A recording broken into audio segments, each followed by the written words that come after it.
শহীদ president Ziaur Rahman যে বললাম আমি, এখানে কি বিদেশি শব্দ নাই?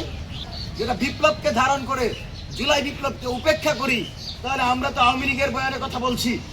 উপদেষ্টারা যখন ইনসাফ ইনকিলাবের মতো শব্দগুলোকে কটাক্ষ করে, তাদেরকে বলে দিতে চাই, যখন জেল থেকে বের হয়ে কান্না করে বলছেন আরে মাসুম বাচ্চাদের জন্য আমরা বের হইতে পারছি, সেই মাসুম বাচ্চাদেরকে উপেক্ষা করে আপনি ইনকিলাব জিন্দাবাদকে কটাক্ষ করেন, আপনি ইনসাফকে কটাক্ষ করেন।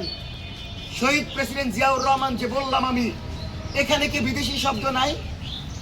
এখানে কি আরবি শব্দ নাই? তাহলে আমরা যদি কোনো ভাষাকে উপেক্ষা করতে গিয়ে আমার জনগণের বিরাট একটা অংশ যেটা বিপ্লবকে ধারণ করে জুলাই বিপ্লবকে উপেক্ষা করি, তাহলে আমরা তো আওয়ামী লীগের বয়ানের কথা বলছি। যে আওয়ামী লীগ প্রত্যেকটা পোস্টে ইনকিলাব জিন্দাবাদকে কটাক্ষ করে, যে আওয়ামী লীগ জুলাই বিপ্লবকে কটাক্ষ করে, সে আওয়ামী লীগের ভাষায় একজন উপদেষ্টা বললেন যে এটা নাকি তার টিচার হিসাবে ব্যর্থতা।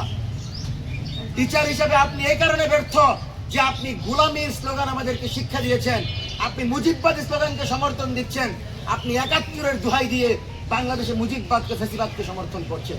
সুতরাং এই উপদেষ্টা যিনি বলেছেন ইনসাফ, যে মন্ত্রী যিনি বলেছেন ইনসাফ এবং ইনকিলাব আমাদের ভাষা না, আমাদের স্পিরিট না, আমরা ঘৃণা করে তা প্রত্যাখ্যান করছি।